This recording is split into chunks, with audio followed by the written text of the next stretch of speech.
right now. There is a pursuit in LA, and we have to go watch it because we live in LA. I'm assignment editor Mike Rogers at the desk. We are following this breaking news. LAPD in pursuit of a stolen vehicle. MLK and Arlington is the intersection there. Our Desmond Shaw is live in SkyCal right now. Desmond, we are getting into the unfortunate airspace, but we are still seeing this guy go at pretty high speeds with the LAPD helicopter overhead. That's right? That's right, and they actually just went into tracking mode. I think because this is so dangerous right now, this is obviously a capable vehicle, a Chevy Camaro here, allegedly stolen. That is the ones. We're southbound on Arlington. We had heard about this kind of around, this may have picked up around the mid-city area, somewhere off of La Cienega, north of the 10, where it was first heard about, but it didn't go into pursuit until we got south of the 10. Now making an eastbound turn here Desmond, just Vernon Avenue. Really quick, I want to, Desmond, I'm sorry, I want to welcome in our viewers on KCal as well. We were live on the stream, CBS News Los Angeles.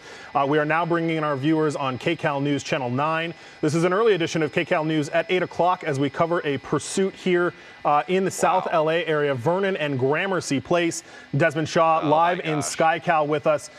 Des, really aggressive speeds of this stolen Camaro. Yeah, very, very aggressive here in the center divider, just blasting along here. A very capable sports car and making a southbound turn here. Not good news for us here. Now onto Western Avenue.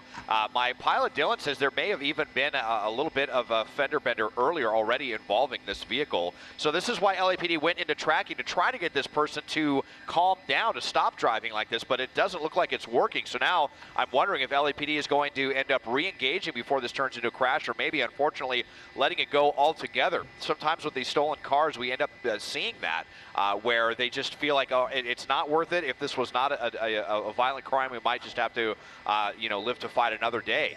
So we'll see what they end up doing again in tracking mode. So just the helicopter overhead right now is there was a pedestrian about to take into the street there, but southbound on Western, headed deeper into South LA, an eastbound turn.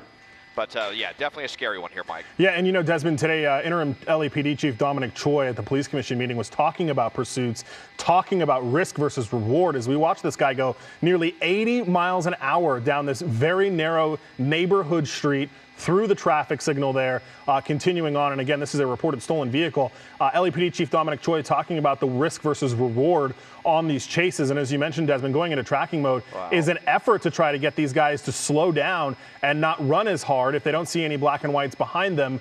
The idea is that they may calm down with their driving. Very clearly not the case here. And Desmond, there's still the LAPD airship overhead. Those ground units are in tracking mode right now. That's right. Yeah, they've backed off completely off the ground. But again, it hasn't helped. You just never know how a suspect is going to behave. Sometimes that does work. The strategy of backing off and just kind of keeping an eye from the sky, and then re-engaging at a better time. But or maybe even meeting the person at home. We've seen that a couple of times and arrest them there. But it's not, that strategy is not working right now. This person is extremely agitated.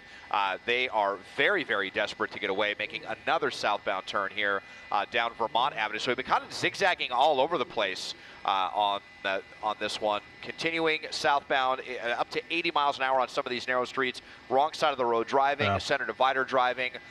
Already, amazing that we haven't entered or haven't already had a crash already, but we're at the tail end of rush hour traffic. Still pretty busy on a lot of these streets, as you can see. The suspect cutting over to the right shoulder whenever there's an opportunity, but going deeper into South LA, and unfortunately, wow, going to split, split the lanes there. This is getting really, really dangerous, but you see our shot getting worse, unfortunately, because the deeper we go into LAX, we can't follow it until they get clear to the other side near the 105 freeway. So we're going to have to make a decision here pretty quickly. Yeah, and Des, I'm joined by Leslie Marin. She's here at the anchor desk with us. Leslie, as we've been watching this car go at incredibly high speeds, and as Des mentioned, we're starting to lose the shot here a little bit just because of the critical airspace that we're in. So soon we'll have to see if Des wants to transition to the south or try to continue looking at it from the north. It's always that kind of logistical game that we deal with here, as Dylan, our pilot, doing his best to be able to keep eyes on it. But Leslie, lots of people out tonight so far. We've seen pedestrians. We've seen this guy just really going at crazy speeds around all these people. Yeah, and you can see that police have now turned into tracking mode, as you guys had mentioned, of course, for the safety of not only officers, but other people on the road there. But it's good to mention that many times times we have to back off because of LAX airspace there, but those chopper pilots over with law enforcement, they can continue on. Yeah, we've got an LAPD helicopter that's down at 500 feet, and really, the reason that we don't go anymore is because the space just gets too tight between our helicopter and the LAPD helicopter. And here's where it's going to get really unfortunate for us: is when we're on these north-south streets, it's easier to keep eyes on the car, but when we go east or west, that's when it gets a little bit tricky. Des, we made a westbound turn here? Wow, so fast. A westbound turn. Off to the right, I think. Yeah, off of Florence. Florence was the last place that I saw it here, but dang it, this is where it gets just very, very tricky. I mean, we're more than 2 miles away now, and I had it be next to some of these buildings. No, that is that is not it. A lot of silver vehicles out here too. So we're going to try to reacquire this one here if we're off of Normandy and 71st. I know you turned off of Florence, but this is one of those ones where it could be really difficult for LAPD as well, with if you have a jet coming in or something like that. So give us a little bit of time to try to reacquire this one, and we'll see if we can get it on the other side, guys. And Des, real quick, while you work on that, I did notice on the radar that it looks like the LAPD helicopter cleared to the north. So I don't know if we can check with them and see if they've discontinued this altogether, but we'll let you work on that. Leslie, this was LAPD Southwest Division that was chasing this. It's that stolen car. They kind of started up in the Exposition Park area, almost near the 10 freeway. SkyCal was following them down to the south, and then unfortunately, we got into the LAX airspace, which is always difficult. They did go into tracking mode, as I mentioned earlier. LAPD Chief Dominic Choi, interim chief, had been kind of talking about risk versus reward when chasing these types of suspects. He was talking about it in reference to last week's chase with that alleged sexual offender that had been wanted out of Boston something like 30 years ago, and how that was a more of a risk to public safety than chasing him was, because in that situation he was following all the traffic signals, he was following the rules of the road, that kind of thing, going at the normal speeds. This situation, much different. As far as we know, there was no violent crime associated with this. This was a stolen car that then was comfortable doing 80 miles an hour down these narrow side streets. So that's what put LAPD into tracking mode. And even in the video you're looking at, the right-hand side of your screen, going on the wrong side of the road. There's pedestrians. It's a nice evening. There's people outside. Creates a lot of problems. And that's really where the violence comes in these cases, in these pursuits, is when they begin to use that car as their weapon, going around other vehicles on the other side of the roadway there. Again, you're taking this look from SkyCal, because right now we're trying to see if we can maybe track that vehicle. We lost them since we're in LAX airspace, which means we have to pull back for our safety and the safety of all the planes that are landing and taking off there. Yep, there you see those very big planes landing there at LAX and taking off. So for our safety, we always have to pull back.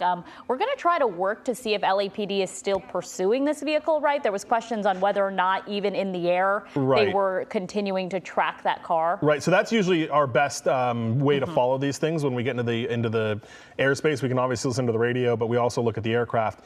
The LAPD aircraft that was in the air, and the one that was with them kind of cleared the area and moved to the north. So we're listening to some radio traffic right now, but there's a very good chance that this was canceled altogether and is no longer being followed by anyone, which unfortunately is the case a lot of times in these pursuits, especially of stolen vehicles. Mike, do you think there is any way for us to track down that car again at this point?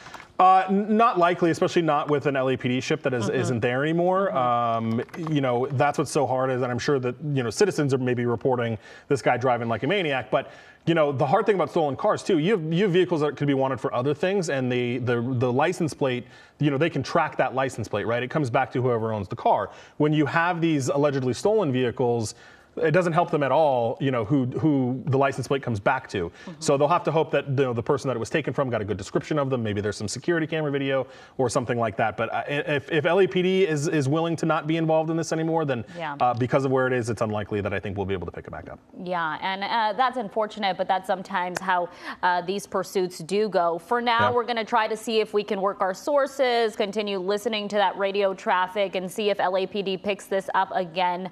But for now, we'll wrap up our coverage here of this stolen car pursuit. We do want to send it out to Gray Drake. Okay, we're going to hold off there for a moment. But we will wrap up our coverage here of this stolen car pursuit. Again, bring you any latest information as it does come into our newsroom beginning at 8 p.m.